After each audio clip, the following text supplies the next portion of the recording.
Rajkot municipal કોર્પોરેશનનું general board હતું। આ બોર્ડની અંદર રાજકોટ શહેરના અલગ અલગ વોર્ડના વિકાસ કામોની આજે જનરલ બોર્ડની અંદર ચર્ચા કરવામાં આવી।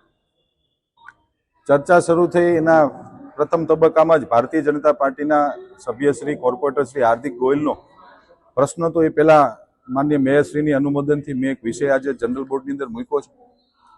ભારતીય જનતા પાર્ટીના સૌ શાસકો વર્ષોથી કહેતા આવ્યા છીએ કે આ બોર્ડની અંદર વિપક્ષના સભ્યો જે પ્રકારે હોબાળો મચાવે છે, માત્ર બોર્ડથી બોર્ડ આવવું। હું કાયમ કહું છું કે માત્ર મીડિયાની હાઇલાઇટ બનવું, કોઈ પ્રજાકીય કામોમાં આ વિપક્ષના સભ્યો, કોંગ્રેસના સભ્યોને રસ નથી, જે આજે પુરવાર થયું છે।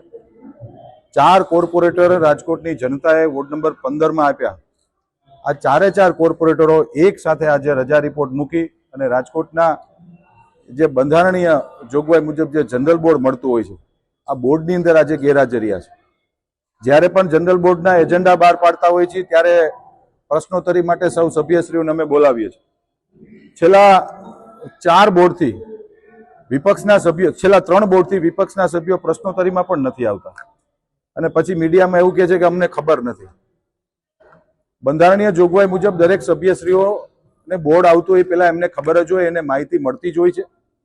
પરંતુ દુઃખ સાથે કહેવું પડે છે કે આ રાજકોટ શહેરની કોંગ્રેસ કોઈ જગ્યાએ સક્રિય નથી। બાકી જનરલ બોર્ડમાં તો વિપક્ષના સભ્યોએ ક્યાંય અમારી ભૂલ હોય તો અમને પણ કાન આંબળવો પડે છે। લોકશાહી છે આ। પરંતુ માત્ર ને માત્ર 2 મહિને બોર્ડની અંદર આવવું, મીડિયામાં છવાવું, આ માત્ર અહીં સુધી આજે કોંગ્રેસ સીમિત રહી છે।